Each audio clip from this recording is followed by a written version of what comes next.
DSP Rajveer Chopra हमारे tent के पास से गुजरने वाली नदी से एक लड़की की बॉडी मिली है। हवलदार बीरपाल ने आकर डीएसपी राजवीर को खबर दी थी और यह खबर कोई नई नहीं थी। दिन में आई बाढ़ की वजह से कई लोग उस गांव से बहकर नदी के किनारे लग रहे थे। अब तक डीएसपी राजवीर चोपड़ा और उनके साथियों ने 3 बॉडीज को अस्पताल भेजा था। यकीनन यह लड़की भी मर चुकी थी।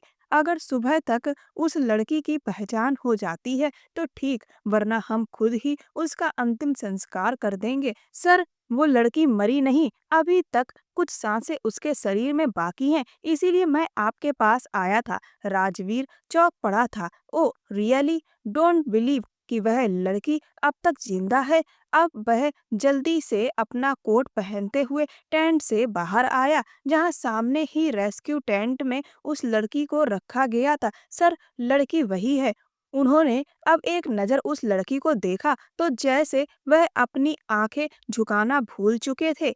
ऐसी खूबसूरती उन्होंने आज तक नहीं देखी थी। लड़की की धीमी धीमी सांसें चल रही थी। बीरपाल के कहने पर राजवीर जल्दी से आगे बढ़ा और उस लड़की की नब्ज चेक करने लगा। वाकई वह लड़की अभी तक जिंदा थी। तुम डॉक्टर को बुलाओ बीरपाल, हम इस लड़की को अस्पताल भी लेकर जा सकते थे, लेकिन अभी रात के 1 बजे हमारा यहाँ से निकलना खतरे से खाली नहीं होगा। इसीलिए हमारे खेमे में मौजूद डॉक्टर राहुल को बुलाकर लाओ। सर, राहुल की बीवी को बच्चा होने वाला था तो वो कल ही छुट्टी लेकर जा चुका है। बीरपाल ने सर झुकाते हुए खबर दी। ऐसे कैसे? अगर वह छुट्टी पर था तो किसी दूसरे डॉक्टर को यहाँ होना जरूरी था। इतनी बड़ी लापरवाही कैसे हो सकती है? सर, डॉक्टर बिपिन कुछ ही घंटे में यहाँ पहुँचने वाले हैं। ओके, ठीक है, तुम जाओ, मैं इस लड़की को देखता हूँ। बीरपाल वहां से चला गया था और अब राजवीर उस लड़की को देखने लगा।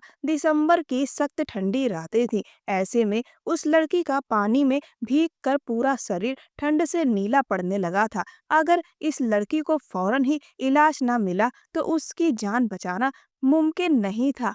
अब वह आगे बढ़कर उस लड़की के हाथों को छूता है जो एकदम बर्फ की तरह ठंडे हो रहे थे। हालांकि मोटे गर्म कंबल में भी उस लड़की की बॉडी को गर्मी नहीं मिल रही थी। वह धीरे धीरे उसकी हथेलियां रगड़ने लगा था। वह लड़की बेहोशी में भी सख्त तकलीफ में महसूस हो रही थी। उसके होंठ हल्के हल्के कांप रहे थे। अब वह उसके पैरों के तलवों को भी सहलाने लगा, लेकिन उसका ठंडा बदन किसी भी तौर की गर्माहट नहीं ले रहा था। डॉक्टर के आने में 3-4 घंटे लगने वाले थे और तब तक उसे गर्म रखना जरूरी था। राजवीर को कुछ भी समझ नहीं आ रहा था। टहलते हुए एक नजर उस लड़की की ओर देखा। जो विचार मन में आ रहे थे वह करना नहीं चाहता था, लेकिन अपनी आंखों के सामने यूं एक मासूम लड़की को मरते भी नहीं देख सकता था। शायद यह कदम उठाने से लड़की की जिंदगी बच जाए। राजवीर ने गहरी सांस लेते हुए आंखें बंद की, जैसे खुद को इस काम के लिए तैयार कर रहा हो। अगले ही पल उसके हाथ अपने कोट के बटन पर ठहर गए। वह अपना कोट उतारकर दूर रख चुका था और उस लड़की की तरफ बढ़ रहा था जिसकी सांसें अब मध्यम पड़ने लगी थी। होठों का कांपना कम होने लगा था। शायद उसका शरीर अब और सहन नहीं कर पा रहा था और वह अपनी हिम्मत हारने लगी थी। वह उसके कंबल में लेट चुका था। उसने आंखें बंद करके उस लड़की को अपने पास किया।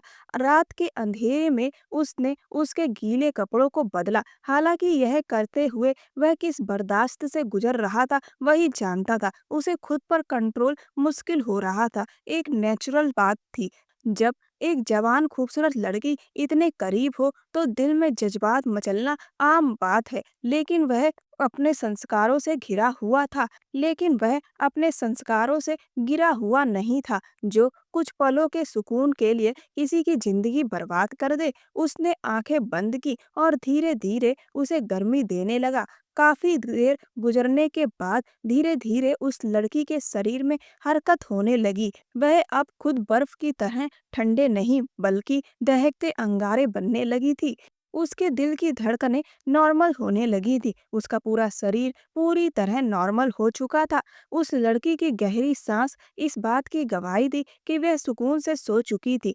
लेकिन उसके साथ ही डीएसपी राजवीर की भी आंख लग गई थी। उसे पता ही नहीं चला। सुबह सूरज की पहली किरण के साथ उसकी आंख उस लड़की के रोने की आवाज से खुली। वह अपने आसपास चादर लपेटे बुरी तरह रो रही थी, जबकि राजवीर भी उठकर बैठा था। खुद पर नजर पड़ते ही उसने जल्दी से अपनी शर्ट उठाकर पहनी। सिचुएशन को समझते हुए राजवीर बुरी तरह घबराया था। प्लीज इस तरह मत रोइए, जैसा आप समझ रही हैं वैसा कुछ भी नहीं है। इसमें समझने वाली बात तो कोई नहीं है ना। मुझे सब कुछ अपनी आंखों से दिखाई दे रहा है। मेरा सब कुछ खत्म हो गया। काश यह सब देखने से पहले ही मैं मर चुकी होती। वह लड़की हाथों में चेहरा छिपाकर बुरी तरह फूट फूट के रो पड़ी। शायद वह काफी देर से रो रही थी, क्योंकि उसकी आंखें गुलाबी हो चुकी थी, गाल और नाक लाल टमाटर की तरह हो गए थे। अब राजवीर जल्दी से उसके करीब आया और वह थोड़ा सा पीछे खिसक गई। देखिए, प्लीज मेरा विश्वास करें, आपकी जान बचाने के लिए यह करना जरूरी था। राजवीर को समझ नहीं आ रहा था उस लड़की को कैसे समझाए। काश यह सब करके आप मेरी जान ना बचाते तो मुझे इतना दुख ना होता। वह लड़की फिर रो पड़ी थी। मैं अपनी आंखों के सामने आपको मरते नहीं देख सकता था। अभी हम यहाँ जिस जगह हैं वहाँ से हॉस्पिटल काफी दूर है। रात के 1 बजे आपको वहाँ ले जाना नामुमकिन था। हमारा डॉक्टर भी हमारे कैंप में नहीं था। ऐसे में जब आप हमें किनारे से मिली तो आपकी हालत बहुत खराब थी, और आपकी जान बचाने के लिए आपके शरीर को गर्मी देना जरूरी था। लेकिन मैंने अपनी पूरी हद में रहकर ये सब किया है। मैंने आपके साथ कुछ भी गलत नहीं किया, मेरा विश्वास करो। डीएसपी राजवीर अटकते हुए अपनी बात समझाने की कोशिश कर रहा था, और वह बेयकीनी से उसे देख रही थी। कितनी आसानी से आपने कह दिया कि हद में रहकर आपने मेरी जान बचाई है। आपकी नज़र में हद पार करना क्या होता है? औरत और मर्द करीब आए और वहीं पर हद खत्म हो गई। मेरे लिए इससे पहले भी कुछ हदें हैं। मैंने अपने आप को आज तक बहुत संभाल कर रखा था। मेरे ऊपर आज तक किसी गैर मर्द की नज़र तक नहीं पड़ी थी। इस तरह मेरे करीब आना तो दूर की बात थी, मैं आप पर विश्वास भी कर लूं कि आपने मेरे साथ कुछ गलत नहीं किया था। डीएसपी राजवीर चोपड़ा के सामने जब सलोनी ने रोते हुए कहा, लेकिन इसके बावजूद भी आप और मैं जिस हालत में एक ही कंबल में थे वह भी मुझसे बर्दाश्त नहीं हो रहा। नहीं जीनी मुझे ये जिंदगी। तो वह फूट फूट कर रो पड़ी थी। राजवीर एक गहरी सांस लेकर रह गया था। ठीक है, तुम्हारे ऊपर किसी गैर मर्द की नजर नहीं पड़ी ना, और अब तुम इस बात से दुखी हो कि मैं तुम्हारे लिए गैर हूँ।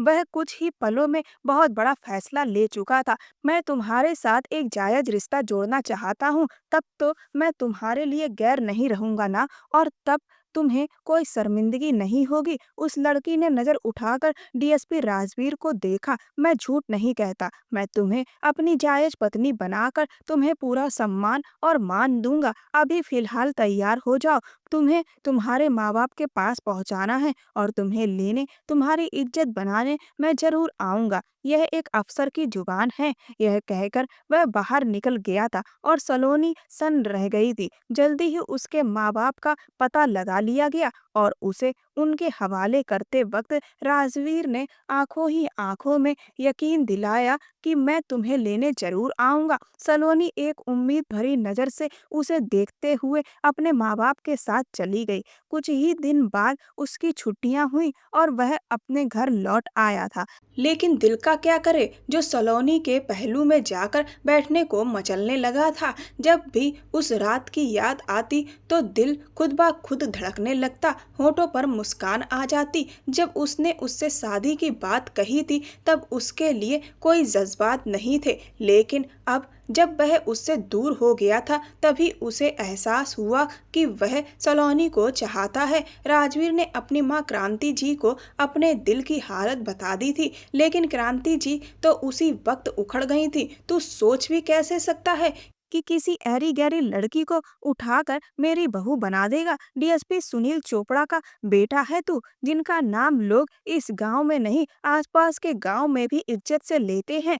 उसकी बहू इतनी मामूली लड़की हरगिज भी नहीं होगी। मैं तेरी शादी जमींदार हीरा लाल की बेटी अंजलि के साथ तय कर चुकी हूँ और अब उसी से तेरी शादी होगी। राजवीर अपनी माँ की बात पर हैरान था। माँ, बिना पूछे आपने मेरी शादी तय कर दी, ऐसा कैसे हो सकता है? इसमें पूछने की कौन सी बात है? मेरा बेटा है तू, तेरी जिंदगी के फैसले लेने का हक रखती हूँ, लेकिन यह मेरी पूरी जिंदगी का सवाल है माँ, और मैं अपने दिल की मर्जी के बिना कुछ नहीं करूँगा। मैं सलोनी से ही शादी करूँगा, मैं उससे कह चुका हूँ और मैं भी जमींदार हीरा लाल से बात कर चुकी हूँ कि उसकी बेटी अंजलि ही तेरी बीवी बनेगी। तो आपकी इच्छा तभी पूरी होगी ना जब मैं जिंदा रहूं, क्योंकि एक डीएसपी अपनी जुबान से मुकर जाए तो वह मरने के बराबर होता है और मैं अपनी बात नहीं तोड़ सकता। अगर आपको मुझसे प्यार नहीं, मुझे मरते देखना है तो बेशक उस लड़की से मेरी शादी करवा दें,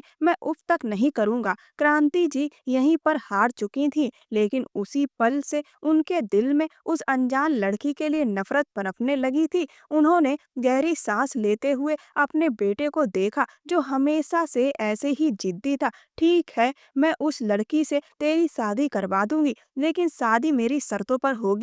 राजवीर चौंका। कैसी शर्तें माँ? वो मैं बाद में बताऊंगी, पहले शादी तो कर लो। उनके चेहरे पर एक अजीब सी मुस्कान थी, जबकि राजवीर तो इसी बात पर खुश था कि उसकी शादी सलोनी से हो रही थी। सलोनी जो उसकी वफा पर आंसू बहाए बैठी थी, अब उसकी उम्मीदें जुड़ने लगी थीं। वह आईने के सामने खड़ी अपने पूरे वजूद को निहार रही थी, वही वजूद जो एक रात के लिए डीएसपी राजवीर के साथ था। अब वह कैसे किसी और को अपने आप को सौंप सकती थी, जबकि वो खुद को तन मन से उसी का मान चुकी थी। उसे डर था कि वह झूठा ना हो, लेकिन जब वह अपनी माँ के साथ रिश्ता लेकर आया तो उसकी खुशी का ठिकाना नहीं रहा था और आज वह दुल्हन बनी उसके कमरे में बैठी उसका इंतजार कर रही थी, दिल में डर, झिझक और अनगिनत ख्वाब लिए हुए। उधर राजवीर हसीन रात के सपने सजाए अपने कमरे की ओर बढ़ा कि अचानक क्रांति जी उसके सामने आ गई। रुक जाओ राजवीर, कहाँ जा रहे हो? माँ, कैसी बातें कर रही हैं आप? अपने कमरे में और कहाँ? शायद तुम भूल रहे हो, मैंने तुमसे कहा था कि शादी कर लो, लेकिन शर्तें मेरी होंगी और अब उन शर्तों को पूरा करने का टाइम आ गया है। कैसी शर्त माँ? राजवीर का दिल धड़का। शर्त यही है कि तुम कम से कम 3 महीने तक उसके करीब नहीं जाओगे और अब यही मेरी शर्त है। अपनी माँ की ये शर्त सुनकर राजवीर परेशान हो गया था। माँ, कैसी बेकार की बात कर रही हो आप? देखो राजवीर, मुझे इस लड़की पर बिल्कुल भी विश्वास नहीं है। मैं पहले इस लड़की को खुद अपने स्तर पर देखूंगी, परखूंगी, उसके ही बाद तुम अपने रिश्ते को उसके साथ आगे बढ़ा सकते हो। राजवीर, मैंने तुम्हारी बात मानी, अब तुम्हारा भी फर्ज बनता है कि तुम मेरी बात मानो और अब अगर तुमने ऐसा नहीं किया तो तुम मेरा मरा मुंह देखोगे। राजवीर सांस लेके अपनी जिद्दी माँ को देख रहा था। वह शादी कर चुका था, सलोनी को अपना बना चुका था, लेकिन पाकर भी उसके करीब नहीं जा पा रहा था। यह कैसा सितम था? जाओ, जाकर मेरे रूम में सो जाओ। आज की रात तुम्हारे रूम में मैं सोऊंगी और जब तक तुम यहाँ हो इस रूम में नहीं आओगे। यह कहकर वह दरवाजा खोलकर अंदर चली गई, जबकि राजवीर बेबसी से मुट्ठियां भींच कर रह गया। सलोनी, जो कि राजवीर का इंतजार कर रही थी, अपनी सास को कमरे में आता देख एकदम सर झुका गई थी। कमरे में क्रांति जी दाखिल हुई। बड़ी बेताबी से इंतजार कर रही हो मेरे बेटे का, ये जाने बिना कि मैं क्या चीज हूँ। तुम मेरी मर्जी के खिलाफ उसकी जिंदगी में तो आ गई हो, लेकिन कभी उसकी संगत नसीब नहीं कर पाओगी। तुम जैसी मामूली लड़की को मैं अपने घर की नौकरानी भी ना बनाऊं, अपने बेटे की जिंदगी में शामिल कैसे कर सकती हूँ? उन्होंने आगे बढ़कर सलोनी का मुंह दबोच लिया। फिलहाल तो भूल जाओ कि राजवीर तुम्हारे करीब आएगा। वो 3 दिन में अपनी ड्यूटी पर चला जाएगा। उसके बाद तुम्हें उसकी जिंदगी से हमेशा के लिए निकालने का प्लान बनाऊंगी, समझी? अब उठो और वहां सोफे पर जाकर सो जाओ। इस बेड पर मैं सोऊंगी, जबकि सलोनी तो कुछ समझ ही नहीं पाई थी। उसकी खुशियों का, उसके ख्वाबों का महल यूं टूट कर चकनाचूर हुआ था कि वह तो कुछ बोल भी नहीं पा रही थी। पूरे 3 दिन तक राजवीर ने सलोनी को नहीं देखा था। जाने से कुछ देर पहले उसने अपनी माँ से विनती की थी कि एक बार सलोनी से मिलने तो दो, और तब कहीं जाकर उसे सलोनी से मिलने का मौका मिला था। सलोनी को सामने देखकर वह कितनी ही देर तक उसे देखता रह गया था। कुछ ही दिनों में वह गुलाब का फूल थी जो एकदम मुरझा गई थी। जबकि सलोनी भी उसे देखकर इमोशनल हुई थी। जल्दी से नजरें झुकाकर अपने आंसू छुपाने की कोशिश की थी। राजवीर ने आगे बढ़कर उसे कंधों से थाम लिया था। सलोनी, यह जो हमारे बीच की दूरियां हैं, यह बस कुछ दिनों के लिए हैं। मैं तो तुमसे अपनी मोहब्बत का इजहार भी नहीं कर पाया। माँ को बहुत मुश्किल से मैंने शादी के लिए मनाया था, और अब जबकि हमारी शादी हो गई तो मैं चाहता हूँ सब कुछ अच्छे से सेट हो जाए। इसीलिए मैंने माँ की बात मान ली। यकीन दिलाता हूँ 3 महीने के बाद आऊंगा, तुम्हारे सारे गिले शिकवे दूर कर दूंगा। उसने आगे बढ़कर सलोनी के सर पर हाथ फेरा, और सलोनी तड़प कर उसके गले लग गई थी और बेतहासा रो पड़ी थी। प्लीज सलोनी, इस तरह रोकर मुझे कमजोर मत करो, वरना मैं जा नहीं पाऊंगा। उसने सलोनी के चेहरे को हाथों में लेकर उसके आंसुओं को अपने हाथों से पोंछा था। आई लव यू सलोनी। और यह सुनकर सलोनी रोते हुए भी मुस्कुरा दी थी। जानती हो, उस दिन तुमसे शादी की बात कही थी सिर्फ अपने संस्कारों के हाथ मजबूर होकर, लेकिन कब तुमसे मोहब्बत कर बैठा पता ही नहीं चला। शादी की पहली रात तुमसे इजहार मोहब्बत करके अपनी सारी चाहते तुम पर लुटाना चाहता था, लेकिन शायद अभी हमारी किस्मत में मिलन नहीं है। 3 महीने तक मेरा इंतजार करना सलोनी। उस दिन हमारे मिलन की रात होगी, और उस दिन हमारे बीच की सारी दूरियां खत्म हो जाएंगी। मैं सलोनी के आंसू पोंछकर उसे बाय बोलकर कमरे से बाहर आ गया था। अपनी माँ और अपनी बहन रिया से मिलने के बाद उसने एक नज़र खिड़की पर खड़ी सलोनी पर डाली थी, और सलोनी कमरे की खिड़की से तब तक नहीं हटी थी जब तक वह उसकी आंखों से ओझल नहीं हो गया था। और अब क्रांति जी को पूरी पूरी आज़ादी मिल चुकी थी। सलोनी को उसकी जिंदगी से बाहर निकालने की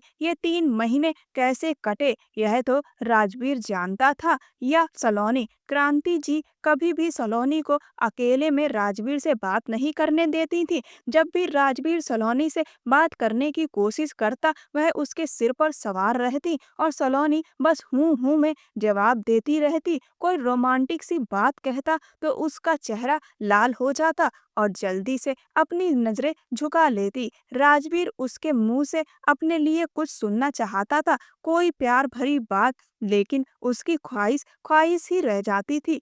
क्रांति जी को सामने खड़ा देखकर सलोनी कुछ कह ही नहीं पाती थी। जैसे तैसे करके वह जुदाई का लंबा समय भी कट गया था, और अब डीएसपी राजवीर चोपड़ा 3 महीने के बाद छुट्टियों पर घर आ रहा था। उसके चेहरे पर एक अलग ही चमक थी। यह शादी के बाद उसकी पहली छुट्टी थी, और राजवीर की आंखों में अपनी नाजुक सी खूबसूरत बीवी का चेहरा जमकर रह गया था। उसकी शर्मीली सी मुस्कान और उसकी उठती गिरती लंबी घनी पलकें राजवीर के दिल और दिमाग पर एक गहरी छाप छोड़ रही थी। इस बार राजवीर ने पक्का इरादा कर लिया था कि वह ड्यूटी पर आते हुए हर सूरत में सलोनी को साथ लेकर आएगा, क्योंकि अब वह उसके बिना एक पल भी रहना नहीं चाहता था। सोचने लगा कि माँ को भी किसी तरह इस बात के लिए मना लूंगा कि सलोनी अब उसके साथ रहेगी, क्योंकि अब उसकी लगाई हुई पाबंदी का टाइम भी पूरा हो चुका था। लेकिन वह क्या जानता था, इंसान कई इरादे बना लेता है, मगर हर बार वैसा हो ये जरूरी नहीं। अपने दिल पर काबू पाता राजवीर ने सलोनी को सोचते हुए अपना फोन निकाला और एक हाथ से ड्राइव करते हुए दूसरे हाथ से नंबर डायल करता मोबाइल कान से लगाया। दूसरी तरफ बेल जा रही थी। एक बार, दूसरी बार और फिर तीसरी बेल पर उसे सलोनी की खनकती हुई आवाज कानों से टकराई थी, जैसे उसकी सारी थकान कहीं गुम हो गई थी। क्या बात है, आज डायरेक्ट तुमने फोन कैसे उठा लिया? वो मम्मी जी बाथरूम में हैं, उनका फोन बज रहा था। मैंने देखा आपका नंबर था तो उठा लिया। कहाँ पहुँचे? मैं सुबह से तैयार बैठी आपका इंतजार करते करते थक चुकी हूँ। अब जल्दी आ जाएं। दूसरी तरफ सलोनी थी, शायद अपनी बेकरारी को छुपा नहीं पाई थी, जबकि उसकी बेकरारी को महसूस करके राजवीर जोर से हंस पड़ा था। मैं भी कम बेकरार नहीं हूँ सलोनी, तुम्हारे पास आने के लिए बस कुछ ही घंटे की बात है, फिर तुम मेरे साथ होगी और आज तुम्हारे सारे गिले शिकवे दूर कर दूंगा। तुम्हें अपनी मोहब्बत की बारिश में भिगोकर बोलते बोलते राजवीर का अंदाज सुहाना हो गया था और सलोनी का दिल धड़कने लगा था। वह शर्माते हुए कॉल काट चुकी थी और राजवीर के होंठ मुस्कुरा उठे थे। सलोनी की बात ने उसका दिल खुश कर दिया था। इन 3 महीने में उसने हर वक्त इन दूरियों के मिटाने के बारे में सोचा था, मगर घर पहुंचने से पहले गुलाब और बेला के ताजे गजरे और वाइट ट्यूलिप का बुके खरीदना नहीं भूला था। सलोनी की खुशी का अंदाजा लगाते अंदर अंदर वह खुद भी खुश हुआ था। घर पहुंचकर सलोनी का हंसता मुस्कुराता चेहरा नजर आने की बजाय उसकी माँ की चीख ने उसका स्वागत किया था। वह घबराया हुआ सा आगे बढ़ा और माँ की आवाज की तरफ भागा था, जो कि रिया के कमरे की तरफ से आ रही थी। उनके चेहरे पर अविश्वास और दुख के गहरे भाव थे। आंखों से आंसू बह रहे थे, जैसे वह अपने गम को काबू करना चाह रही थी। राजवीर ने आगे बढ़कर देखा, वहां रिया औंधे मुंह फर्श पर गिरी पड़ी थी और हौले हौले सांस ले रही थी। उसके मुंह से झाग भी बह रहे थे। अपनी बहन की हालत देखकर बेताबी से वह उसके करीब आया था और झुककर उसे पुकारने लगा, रिया क्या हुआ? आंखें खोलो प्लीज, मेरी तरफ देखो, उठो रिया।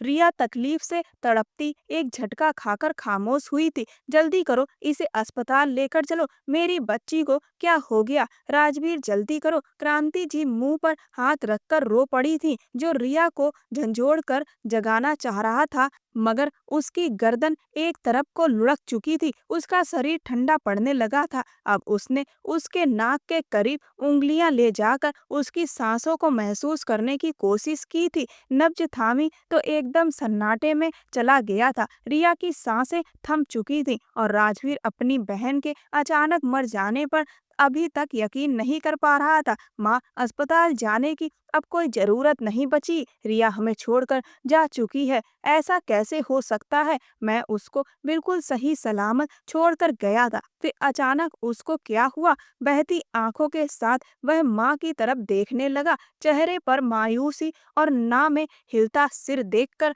क्रांति जी की आंखें फटी की फटी रह गई थीं। नहीं राजवीर, ऐसा नहीं हो सकता। मेरी बच्ची हमें छोड़कर चली गई। मुझे विश्वास नहीं हो रहा। क्या बिगाड़ा था मेरी बेटी ने उस जालिम का? मार डाला मेरी रिया को, मेरी मासूम बच्ची को उसने। वह जोर जोर से चीखते हुए रो रही थी और राजवीर अपनी माँ की बात पर चौंक कर उनकी तरफ देखने लगा था। किसने मार डाला माँ? आप कहना क्या चाहती हैं? कौन है मेरी बहन की मौत के पीछे? राजवीर की आंखों में जैसे खून उतर आया था। तुम्हारी बीवी ने मार डाला मेरी बच्ची को। अरे उसने क्या बिगाड़ा था? तुम्हारी बीवी को हंसती मुस्कुराती मेरी फूल सी बच्ची इतनी बुरी लगने लगी कि जान ही ले ली। ऐसा तो कोई दुश्मन के साथ भी नहीं करता, जैसा तुम्हारी बीवी ने इस मासूम के साथ किया। क्रांति जी जोर जोर से रो रही थी। माँ, आप ऐसा कैसे कह सकती हो? आपको सलोनी पसंद नहीं, मैं अच्छी तरह जानता हूँ, मगर वह इतनी बुरी हरगिज नहीं हो सकती कि मेरी बहन की जान ले ले। आपको जरूर कोई गलतफहमी हुई है। राजवीर एक कमजोर सी दलील देता हुआ बोला था, तुम्हारी जवान बहन तुम्हारे सामने मुर्दा हालत में पड़ी है और तुम अभी अपनी बीवी की तरफदारी कर रहे हो। तुम्हें लगता है मैं झूठ बोल रही हूँ? देखो अपनी बहन की हालत, जिसके मुंह से झाग निकल रहे हैं और जिस्म नीला होता जा रहा है। क्या यह सब देखने के बाद भी तुम मुझे गलत कहोगे? उसके अलावा इस घर में होता ही कौन है? तुम कहना क्या चाहते हो? क्या मैं खुद ही अपनी फूल सी बच्ची को मारूंगी?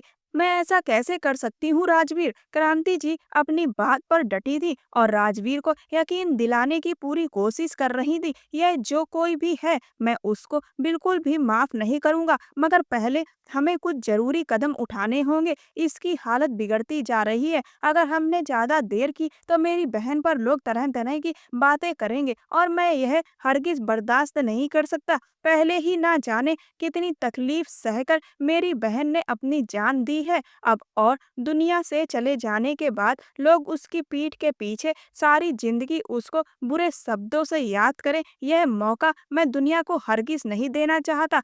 वो तेजी से रिया को कमरे से उठाकर बाहर ले आया था। पल भर में घर का माहौल बदल चुका था। रिया की मौत ने जैसे सबको हिलाकर रख दिया था। चीख पुकार की आवाजों ने धीरे धीरे गली मोहल्ले वालों और रिश्तेदारों को हवेली में ला खड़ा किया था। जहां रिया की माँ क्रांति जी गम से निडाल रिया रिया पुकार रही थी। अचानक जवान मौत पर हर आंख भरी हुई थी। राजवीर किसी से बात नहीं करना चाह रहा था, मगर लोगों के इकट्ठा हो जाने पर क्रांति जी सबके सामने रोते हुए सीना पीट रही थी। मेरी फूल सी बच्ची को उसकी अपनी सगी भाभी ने मार डाला, और एक भाई जो अपनी बीवी से सवाल जवाब करने की बजाय खामोशी से खड़ा न जाने किस बात का इंतजार कर रहा है। उसको अपनी जवान बहन की मौत का भी एहसास नहीं हुआ। अभी तक बीवी के गुण गाए जा रहा है। रिया ने न जाने किस गुनाह की सजा पाई है। मैं किससे इंसाफ मांगूंगी? उसका भाई तो बेरहम हो गया है। किसी ने सच कहा है, बीवी के सामने मर्द को कुछ भी दिखाई नहीं देता। जानबूझकर लगातार रोते हुए क्रांति जी न सिर्फ भीड़ को रिया की मौत की वजह बता रही थी, बल्कि अपने बेटे की खुदगर्जी का ढिंडोरा भी पीट रही थी। और वह नहीं जानती थी, जल्दी ही रिया की मौत का इंसाफ होने वाला था। वहां मौजूद औरतें अपने दिमाग के हिसाब से कहानियां बनाने लगीं। कोई कहती कि शक्ल से मासूम दिखने वाली भाभी इस कदर जालिम हो गई कि पति की एकलौती बहन को ही जान से मार दिया, तो कोई कहती इसमें कुछ ना कुछ गड़बड़ जरूर है। मुझे लगता है कि रिया ने जीवन लीला समाप्त की है। हो सकता है उसे उसकी भाभी ने ना मारा हो और ये एक हादसा हो।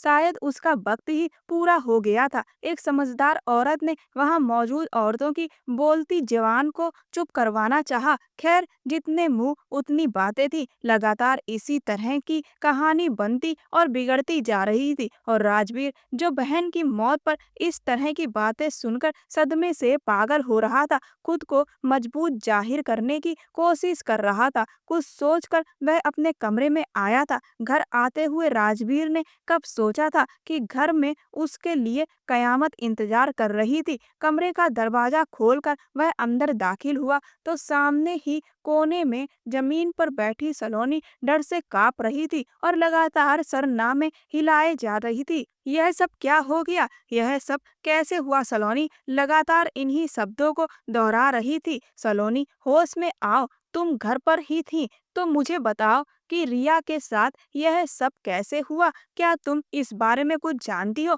प्लीज मुझे बताओ, वरना मैं पागल हो जाऊंगा। राजवीर सलोनी के पास जाकर रिएक्ट करते हुए बोला था, मैं कुछ नहीं जानती। मुझे नहीं पता यह सब कैसे हुआ। मुझे कुछ नहीं पता, मैं सच कह रही हूँ। सलोनी जैसे अपने होश में नहीं लग रही थी। वह बहुत डरी हुई थी इस वक्त। एक झटके से दरवाजा खोलकर क्रांति जी अंदर आई थी। पूछो पूछो अपनी बीवी से, इसने यह हिम्मत कैसे की? क्या मेरी बेटी का इस घर पर कोई हक नहीं था कि उसे जान से ही मार दिया? अगर उसे मेरी फूल सी बच्ची से इतनी तकलीफ थी तो मुझे बता देती, मैं उसे लेकर कहीं और चली जाती। कम से कम मेरी बच्ची जिंदा तो रहती। क्रांति जी के लगातार जिद करने पर सलोनी सख्ती से ना में सिर हिलाते हुए बुरी तरह रो पड़ी थी। माँ, आप ये कैसी बातें कर रही हैं? यह इन बातों का समय नहीं है। मैं बाद में हर मामले को खुद ही देख लूंगा।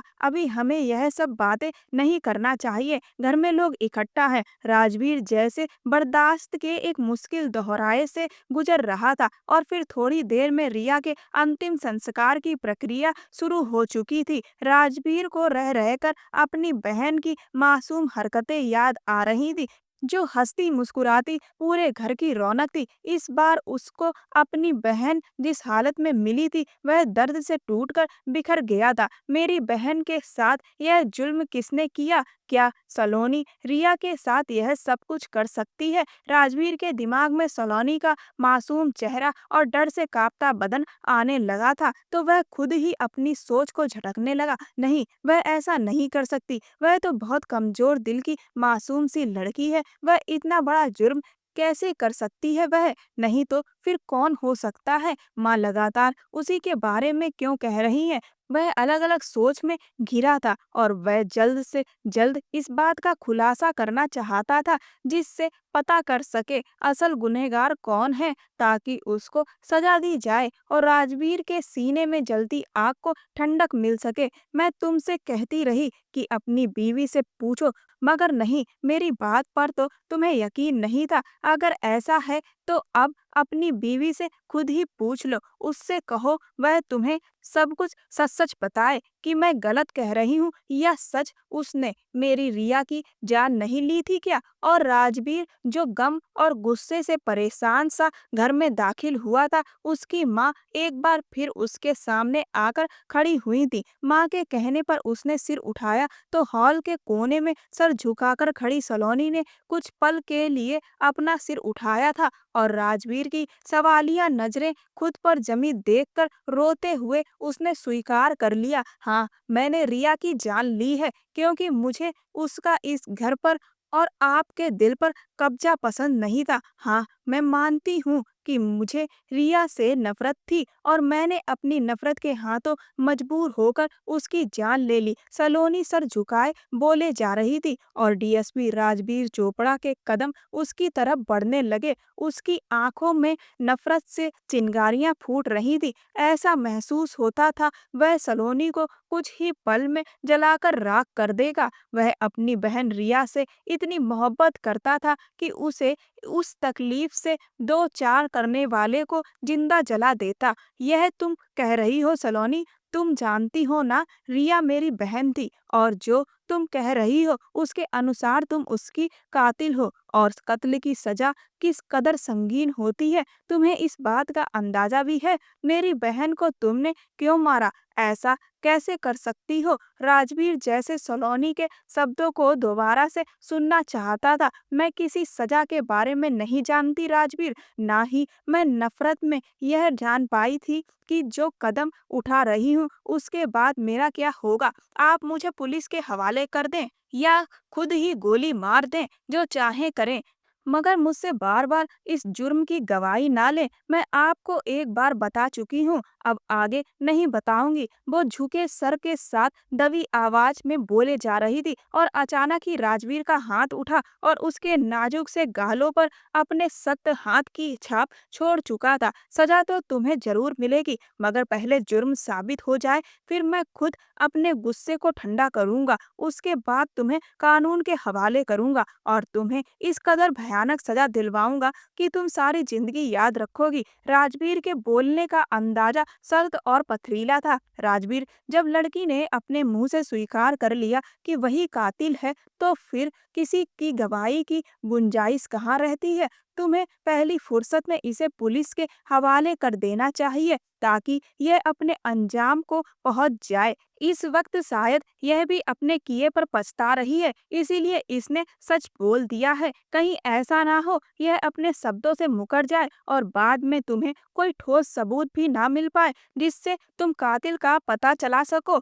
इसीलिए बेहतर है इसको अभी इसी वक्त पुलिस के हवाले करो। जुर्म को साबित करवाना पुलिस का काम है और यह काम तुम उन्हीं को करने दो तो ज्यादा अच्छा होगा। क्रांति जी की बात सुनकर वह सोफे पर अपना सर पकड़कर बैठ चुका था और फिर क्रांति जी ने राजवीर की एक ना सुनी। सलोनी को पुलिस के हवाले कर दिया गया। राजवीर जो खुद पुलिस में था, उसे चैन कहाँ आने वाला था। राजवीर ने घर की एक एक चीज को छान लिया था, मगर इस बात का कोई ठोस सबूत उसके हाथ नहीं लगाता कि रिया को जहर कैसे दिया गया था। वह हर पहलू पर गौर करने लगा था। वह यह बात मान ही नहीं सकता था कि सलोनी जैसी सादा मिजाज और मासूम सूरत की लड़की इस कदर बड़ा कदम उठा सकती है। वह तो अपनी सास की तंजिया बातों को भी सर उठाकर जवाब देने की हिम्मत नहीं कर पाती थी, फिर किसी की जान कैसे ले सकती है। मगर उसने अपने जुर्म को स्वीकार तो खुद ही किया था ना।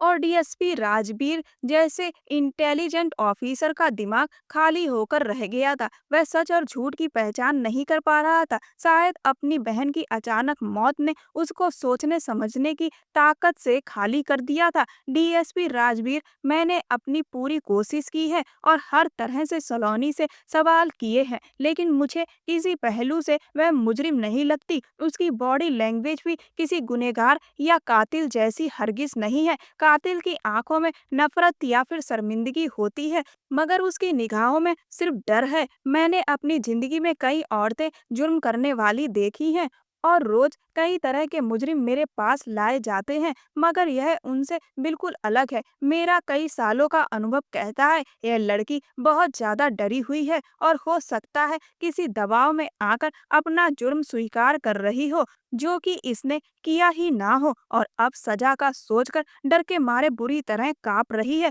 इंस्पेक्टर, क्या आपको यकीन है यह डर की वजह से बयान देने पर मजबूर हुई है? राजवीर ने पूछा। उसका बयान तीन तरह का है। मेरे सामना करते ही उसके माथे पर पसीना आने लगता है, मुझसे नजरें नहीं मिला पाती। पहले दिन उसका बयान था कि मैंने नफरत में अपनी ननद को मारा, मैंने उसे जहरीली दवा दी थी, और बाद में पता चला कि वो तो इस बारे में खुद भी नहीं जानती कि क्या चीज जहरीली है और क्या नहीं। मैंने उसे थोड़ा टॉर्चर भी किया कि शायद वह सच्चाई बता दे, मगर सब बेकार गया। अगले दिन मैंने उसे दोबारा बुलाया तो कहने लगी कि मैंने नहीं मारा, मगर जल्द ही अपने बयान की सफाई देने लगी कि गलती से एक्सपायर्ड दवा उसको खाने को दी थी क्योंकि उसके सर में दर्द था। उसका जिक्र करते हुए उसके शब्दों में गहरा दर्द भी महसूस होता है, जैसे उसको रिया की मौत का बहुत दुख है। जबकि कल उसका बयान था कि उसको सांप ने डस लिया था और सांप मैंने उसके पास लॉन में देखा था, मगर मैंने उसे बताया नहीं कि मेरा काम आसान हो जाए, क्योंकि वह मुझे अच्छी नहीं लगती थी, मुझसे रोज झगड़ती थी, इसीलिए मैं उसको मारना चाहती थी। अब आप बताएं, क्या उसकी मौत लॉन में हुई थी? नहीं ना। वो तो यह भी नहीं जानती जिस वक्त रिया की लाश मिली वह कौन सा वक्त था, लाश कहाँ मौजूद थी, और उस वक्त आप कहाँ थे? पुलिस इंस्पेक्टर मोनिका, जिसको जान पहचान की वजह से डीएसपी राजवीर ने खास तौर पर यह काम सौंपा था, अपने ख्याल बता रही थी। उसके सेल फोन से भी कोई ऐसी कॉल या मैसेज रिकॉर्ड नहीं मिला। बस वह खुद को ही रिया की मौत का जिम्मेदार ठहरा रही है और यही उसका फोकस है। सर, कहीं ऐसा ना हो जाए कि वह मासूम नाजायज सजा पा जाए और बाद में आपको पछतावा हो। पुलिस इंस्पेक्टर अपनी बात पर थी, मगर फिर मुझे अपनी बहन के मुजरिम का पता कैसे चलेगा? मैं आगे क्या करूं? मुझे कुछ समझ नहीं आ रहा। राजवीर का दिमाग काम नहीं कर रहा था, जबकि वो खुद पुलिस में बड़ा अधिकारी था। उसने भी कई मुजरिम देखे थे और उसे सलोनी कहीं से भी मुजरिम नहीं लग रही थी, पर वो क्या करे, उसे समझ नहीं आ रहा था। इंस्पेक्टर बोली, घर पर आने जाने वाले लोगों पर और अपनी माँ पर भी आपको अच्छी खासी नजर रखना चाहिए। हर छोटी से छोटी बात को आप खुद गहराई से नोटिस करेंगे तो कुछ ना कुछ जरूर सबूत मिलेंगे। हो सकता है रिया किसी वजह से खुद ही अपनी जान ले चुकी हो, मगर आपकी माँ या आपकी बीवी यह बात छुपाना चाहती हो। पुलिस इंस्पेक्टर ने एक नया पहलू सामने रखा। आप कहना क्या चाहती हैं? डीएसपी राजवीर चोपड़ा की गैरत को यह बात स्वीकार न हुई थी। डीएसपी साहब, आजकल की लड़कियां बहुत जज्बाती हो गई हैं। अक्सर इस तरह के केसेस होते हैं कि घर वालों को लगता हमारी बेटी पढ़ने गई है, मगर पुलिस इंस्पेक्टर मोनिका ने अपनी बात अधूरी छोड़ी थी। मतलब साफ था, ऐसा नहीं हो सकता। मैं अपनी बहन को पूरी आजादी दे चुका था, वह मुझे सब बताती थी, तो इस तरह की बात मुझसे क्यों छुपाती? हमारे घर का हर इंसान आजाद ख्याल है।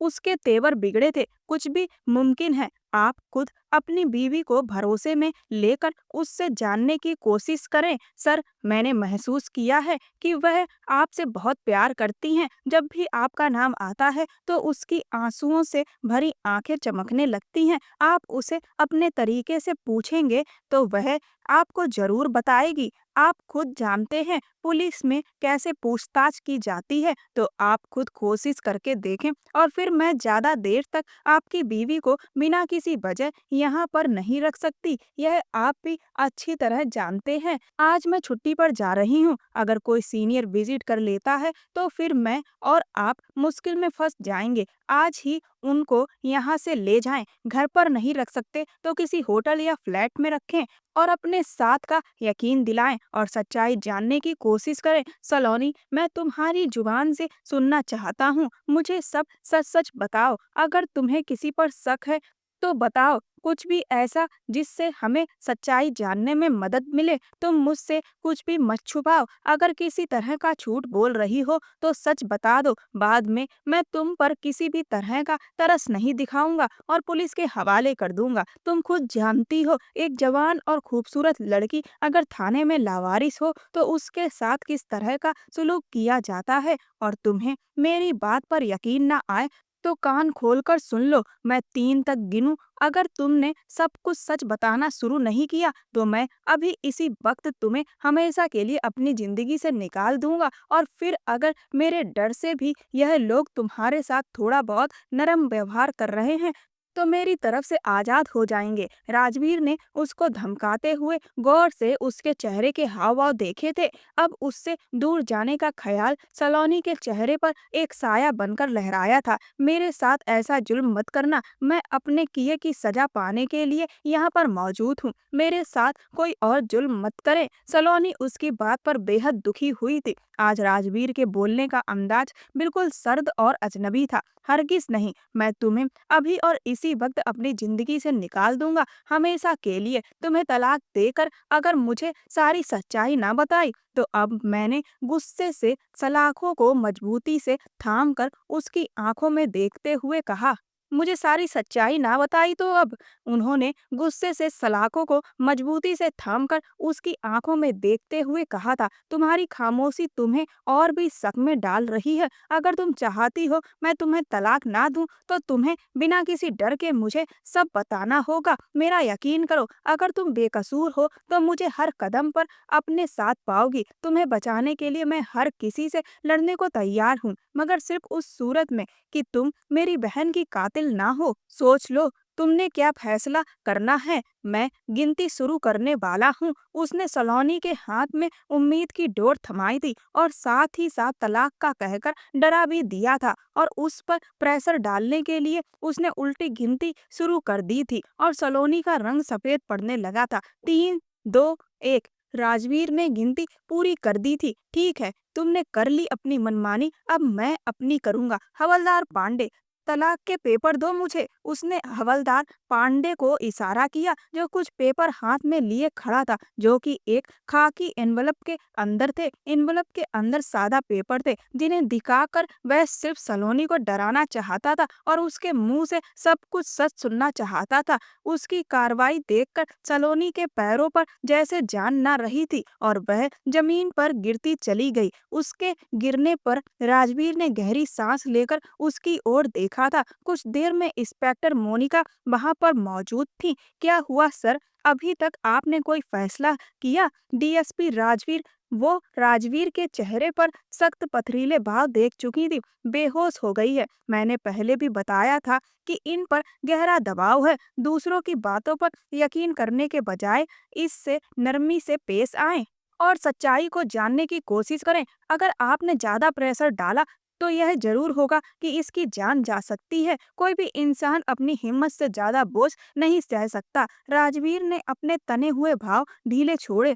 और खुद भी समझ नहीं पा रहा था कि वह ठीक कर रहा था या गलत। लॉकअप से निकालकर वह सलोनी को बाहों में उठाते हुए अपनी गाड़ी की तरफ चल पड़ा था। पिछली सीट पर सावधानी से लिटाई गई सलोनी के चेहरे पर उसने पानी के छींटे मारे तो वह थोड़ा कसमसाई। आंखें खोलो सलोनी, प्लीज मेरी बात सुनो, मैं तुम पर भरोसा करने के लिए तैयार हूँ, कुछ नहीं पूछूंगा तुमसे अब। बस तुम ठीक हो जाओ। वह उस पर झुककर उसे होश में लाने की कोशिश कर रहा था। उसने आंखें खोलकर आसपास देखा और फिर हैरत से पूछा, मैं यहाँ पर कैसे आई? आप मुझे कहाँ लेकर जा रहे हैं? वह बेयकीनी से राजवीर की तरफ देख रही थी। तुम ठीक हो? वह नरमी से पूछ रहा था, मगर उसकी सवालिया निगाहों को खुद पर जमा देखकर गहरी सांस लेते हुए बोला, ठीक है, तुम चिंता मत करो, हम घर जा रहे हैं। मुझे तुम पर कोई शक नहीं, मगर शायद सच्चाई जानने की खातिर मैंने तुम्हें ज्यादा ही दबाव में डाल दिया था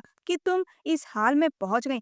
हो सके तो मुझे माफ कर देना। वह उसे तसल्ली देता हुआ ड्राइविंग करने लगा और गाड़ी आगे बढ़ा दी। तुम इसको साथ क्यों लाए हो? क्या तुम्हारा खून इस कदर सफेद पड़ चुका है कि 3 दिन में ही सब भूल गए? क्रांति जी बेटे को घर में दाखिल होते देखकर बोली थी। पीछे आती सलोनी को देखकर उनके चेहरे पर गुस्सा उठा।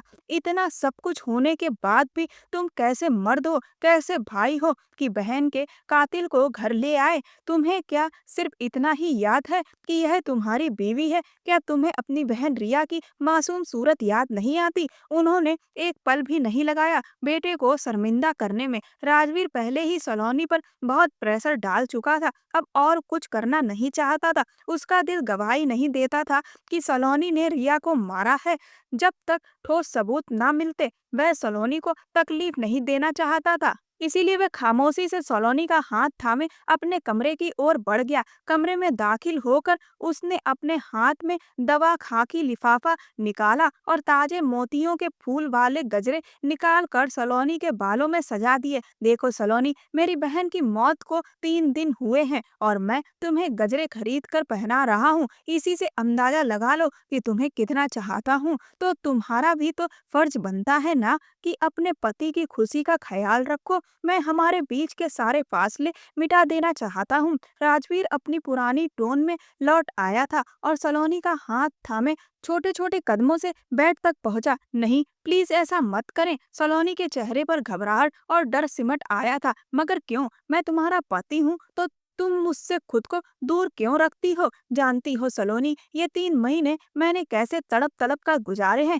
इंसान हूँ मैं, मेरे भी कुछ जज्बात हैं। आखिर प्रॉब्लम क्या है? राजवीर चिल्ला पड़ा। अब और बर्दाश्त नहीं कर सकता था, मगर वो जानता था सलोनी दिमागी तौर पर परेशान है। इसीलिए वह उसे सुकून देना चाहता था, अपने गले से लगाकर उसे एहसास कराना चाहता था कि वह उसके साथ है। उसने सलोनी को अपने करीब किया, अपने गले से लगाया। ठीक है, तुम सो जाओ, पहले ही तुम्हारी तबीयत ठीक नहीं है। खुद को और परेशान मत करो, क्योंकि मैं जबरदस्ती नहीं चाहता। उसने गहरी सांस लेकर खुद को रिलैक्स किया और कमरे से बाहर बालकनी में चला गया। दिलो दिमाग में जंग सी छिड़ी थी और वह इस जंग से परेशान हो चुका था। वो अंधेरे में कुछ तलाश कर रहा था, वो अंधेरा जो उसकी जिंदगी में दाखिल होकर हर तरफ फैलता जा रहा था, जिसमें गुम होकर वह अपनी बहन के कातिल को तलाश नहीं कर पा रहा था। जिस वक्त वो घर में दाखिल हुआ था, उसकी माँ की चीख उसके कानों में पड़ी थी और वो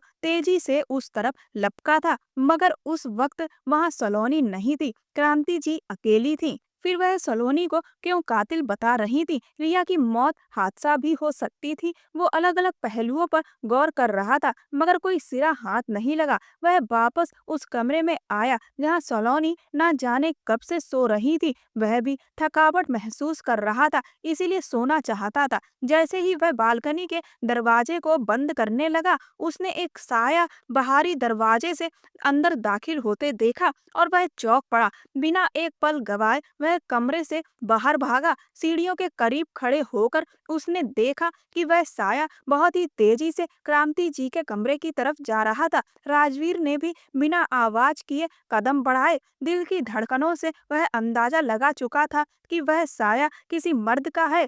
कमरे के दरवाजे पर पहुंचकर उसने अंदर से आने वाली आवाजों पर गौर किया, मगर अगले ही पल उसके पैरों तले जमीन खिसक गई। उसका पूरा शरीर कांपने लगा।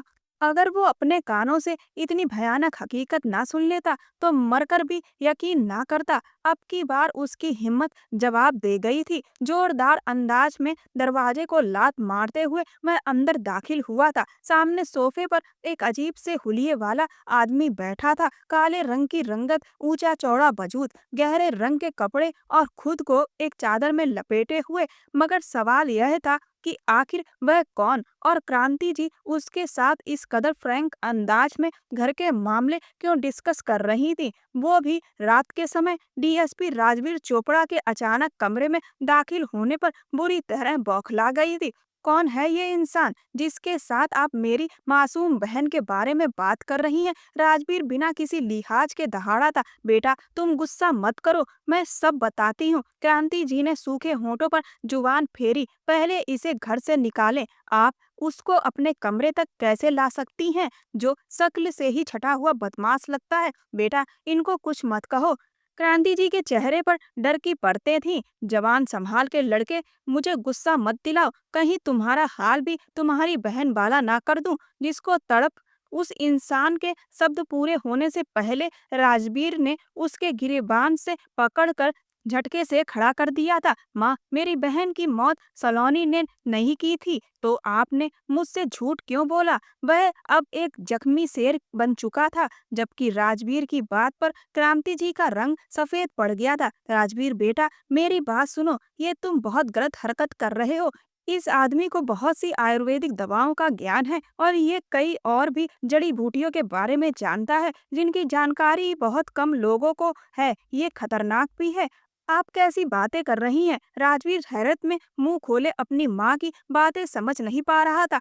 तुम बहुत बड़ी गलती कर रहे हो। मुझे जानते नहीं हो, मैं बहुत खतरनाक हूँ। अगर चाहूँ तो अभी खड़े खड़े तुम्हें भी मार डालूं। वह अपने गले पर राजवीर के हाथ की तरफ इशारा करते हुए खूंखार अंदाज में बोला। अब की बार राजवीर की आंखों में खून उतर आया था। बेटा ऐसा मत करो, ये बहुत ताकतवर आदमी है। इसके साथ इस तरह की बदतमीजी मत करो, तुम नहीं समझोगे। मैंने जो भी किया तुम्हारे भले के लिए किया था, इसी में हम सबकी भलाई छिपी थी। मुझे मजबूर मत करो, मैं इस बारे में तुम्हें कुछ नहीं बताऊंगी। क्रांति जी का अंदाज अब अजीब सा था, जैसे वो किसी गहरी दहशत में हो।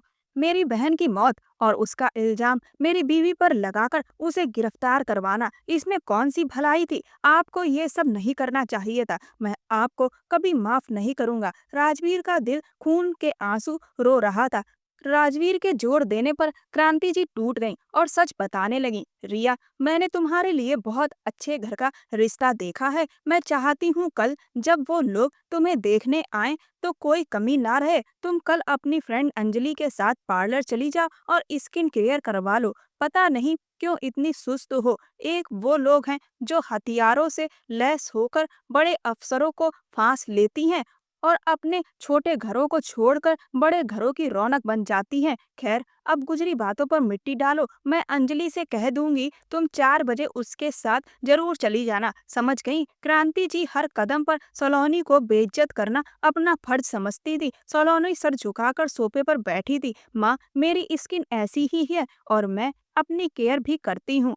अब रंगत का क्या करूं? यह सांवलापन तो मुझे आपसे मिला है। कुदरती रंग को पार्लर वाली कैसे बदल सकती है? और मुझे कोई रिश्ता विस्ता नहीं करना। मैं अभी पढ़ना चाहती हूँ और भाई ने कहा था वो मेरी पढ़ाई पूरी होने तक तंग नहीं करेंगे। प्लीज आप भी छोड़ दें ये सब। रिया की बात पर क्रांति जी गुस्से से तिलमिला गई थी। इस डायन के साथ रहकर इससे बदतमीजी सीख रही हो, माँ से बात करने की तमीज भूलती जा रही हो। अभी और इसी वक्त उठो और जाओ कमरे में और दोबारा मुझे इसके आसपास दिखाई मत देना। खैर मैंने जो कहना था कह दिया। अब मुझे तुम्हारी तरफ से कोई ऐतराज नहीं सुनना। क्रांति जी का गुस्सा ठंडा नहीं हो रहा था। अगले दिन मेहमानों के आने पर रिया घर से गायब हो चुकी थी और काफी देर से लौटी। माँ के चेहरे पर गुस्सा देखकर नजरें चुराती हुई अंदर जाने लगी। रुको, तुम्हारी हिम्मत कैसे हुई मेरी आज्ञा का पालन न करने की? मैंने तुम्हें तैयार रहने को कहा था ना?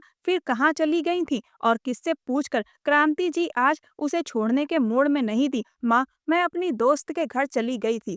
मैंने आपको बताया तो था कि मैं शादी नहीं करना चाहती, मगर आप हैं कि जिद पर आई हुई हैं, तो मेरे पास इसके सिवा कोई रास्ता नहीं बचा था। मुझे अभी शादी ही नहीं करनी, इसीलिए मैंने यह कदम उठाया था।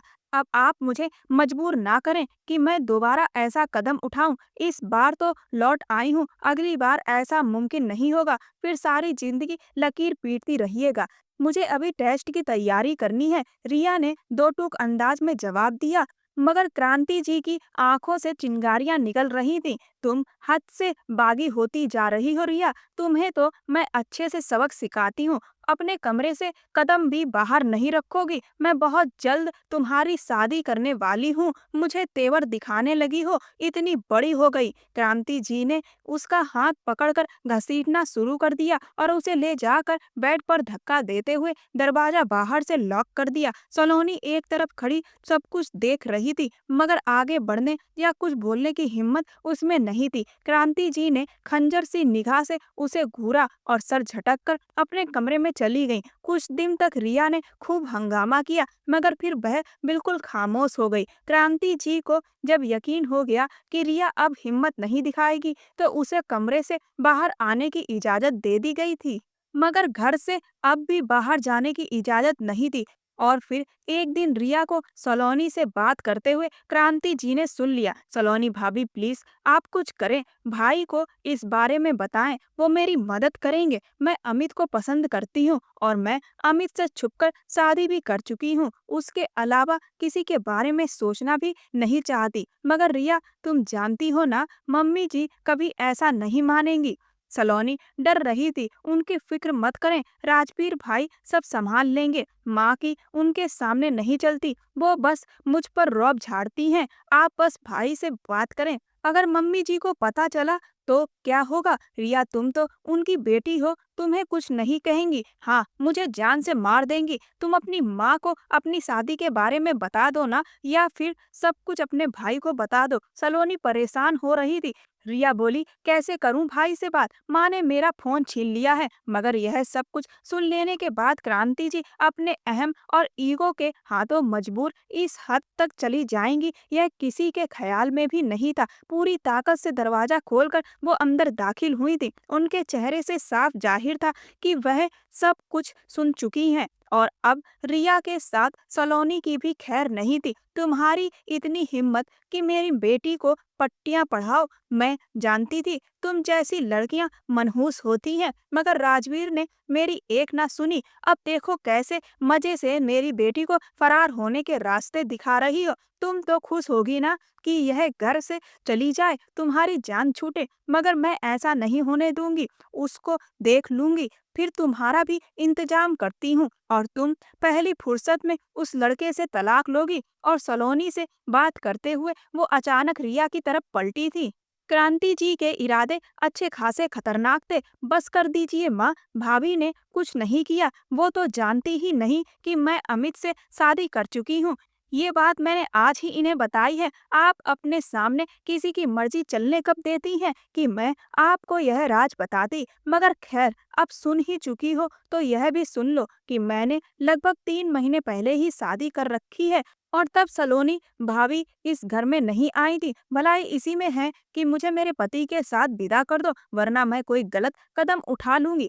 रिया के इस खुलासे पर ना सिर्फ क्रांति जी बल्कि सलोनी भी मुंह खोले हैरत का शिकार थी। और फिर कुछ ही दिनों में अपने कमरे में कैद रिया को ना जाने क्या कुछ बर्दाश्त करना पड़ा था।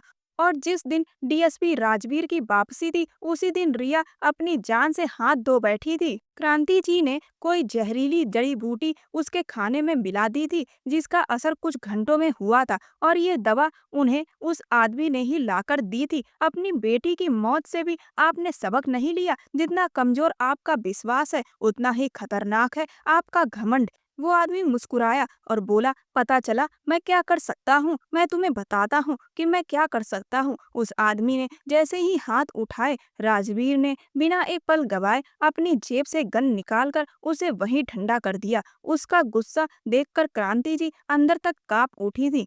और उस आदमी के तड़पते वजूद को देख रही थी। माफ कर दो बेटा, मैंने बहुत सोच समझ कर ये कदम उठाया था। मैं नहीं चाहती थी हमारी बदनामी हो, लोग मेरी परवरिश पर उंगली उठाएं। रिया ने मुझे यह सब करने पर मजबूर कर दिया था। मैं तुम्हें कैसे बताऊं कि मैं किस दोराहे पर खड़ी थी। क्रांति जी सर झुकाए रोती जा रही थी। मुझे पहेलियों में मत उलझाएं माँ, जो कहना चाहती हैं साफ साफ कहिए। राजवीर किसी भी तरह ठंडा नहीं हो रहा था। रिया के लिए एक अच्छे लड़के का रिश्ता आया था। मैं तुम्हें उसके बारे में बताना चाहती थी, मगर रिया हमारी इज्जत को दांव पर लगाने वाली थी। वो किसी लड़के को पसंद करती थी, यहाँ तक कि शादी भी कर चुकी थी। तो इसमें क्या बुराई है? मानता हूँ रिया को हम पर यकीन करना था, मगर अपनी पसंद से शादी करना उसका हक था। लेकिन अगर उसने नहीं बताया, उसकी वजह आप ही हैं। आपने अपने आगे किसी की कभी सुनी नहीं। वो बेचारी लड़की डर गई होगी। आपको पता चला तो फिर देखो आपने क्या किया। उसके साथ इतनी बड़ी सजा आप कैसे दे सकती हैं? राजवीर का गुस्सा कम नहीं हो रहा था, क्योंकि अब बात शादी से आगे बढ़ चुकी थी। राजवीर, तुम्हारी वो मासूम बहन मेरी इज्जत दांव पर लगा चुकी थी, और इस सब की राजदार तुम्हारी बीवी थी। तुम क्या चाहते थे कि मैं खामोशी से तमाशा देखती रहती? मैंने मजबूरी में यह कदम उठाया था। क्रांति जी ने अपना जुर्म स्वीकार कर लिया था माँ, मगर इसका यह मतलब नहीं कि अपनी झूठी शान का झंडा ऊंचा रखने के लिए आप ऐसा कदम उठाएं और फिर उसके बाद सारा इल्जाम आप उस बेकसूर सलोनी के सिर पर डाल दें ताकि खुद को बचा सके। मुझे सलोनी बिल्कुल भी पसंद नहीं थी। क्रांति जी गुस्से में बोली, मैंने सोच लिया था कि मैं 3 महीनों में उसे तुमसे अलग कर दूंगी, लेकिन इससे पहले ही रिया वाला केस हो गया और फिर मैंने एक ही तीर से दो शिकार करने चाहे। जब सलोनी रात को सो रही थी तो मैंने इसी आदमी की मदद से सलोनी के साथ कुछ तस्वीरें बनवाई थी, और वही तस्वीरें दिखाकर मैंने सलोनी को ब्लैकमेल किया था कि अगर उसने रिया की मौत की जिम्मेदारी अपने ऊपर नहीं ली तो मैं ये तस्वीर सोशल मीडिया पर वायरल कर दूंगी और राजवीर खुद उसे अपने हाथों से खत्म कर देगा। वह बहुत रोई थी, बोली कि मैं मौत से नहीं डरती, बस राजवीर की आंखों में अपने लिए नफरत नहीं देख सकती, और वो मेरी बात मान गई थी। मुझे वह लड़की बिल्कुल पसंद नहीं थी। मैं उसे तुम्हारी जिंदगी से निकालना चाहती थी। क्रांति जी अब भी अपनी जिद पर अड़ी हुई थी, और यह हकीकत सुनकर डीएसपी राजवीर चोपड़ा वहीं सोफे पर गिर गया था। वह मासूम सी लड़की सलोनी उसके पीछे कितनी तकलीफें उठा रही थी और उसे एहसास तक नहीं था। उसकी आंखें भीगने लगी थी, उसने मुट्ठियां भींच ली थी और अपने गुस्से को काबू किया था। माँ, रिया की हरकत पर सलोनी को मनहूस कहने की बजाय आपको अकल से काम लेना चाहिए था। बड़ा दिल करके रिया को माफ करके उसे उसके पति के साथ विदा करना था। हर बात का पर्दा रह जाता, बाकी जो उसका नसीब होता वह खुद जिम्मेदार होती। मगर आपने तो बेशर्मी की हद कर दी, अपनी सगी औलाद को ही। कहते कहते राजीव का चेहरा लाल हो गया था। और आप जानती है ना यह कितना बड़ा पाप होता है? आपने मेरी मासूम बहन की जान ले ली। हाँ तो क्या करती मैं? अपनी औलाद के साथ ये सब करके बजाय शर्मिंदा होने के आप अब भी जिद पर अड़ी हैं। राजवीर का दिल फट रहा था। मैं आपको इस बात पर कभी माफ नहीं करूंगा। आपकी बात मानकर मैंने एक बेगुनाह लड़की को पुलिस के हवाले कर दिया। मैंने बिना सबूत के उस पर कोई तकलीफ नहीं आने दी, इसीलिए उसे वापस घर ले आया हूँ। पापी तो आप हैं और मैं उसे मुजरिम समझता रहा।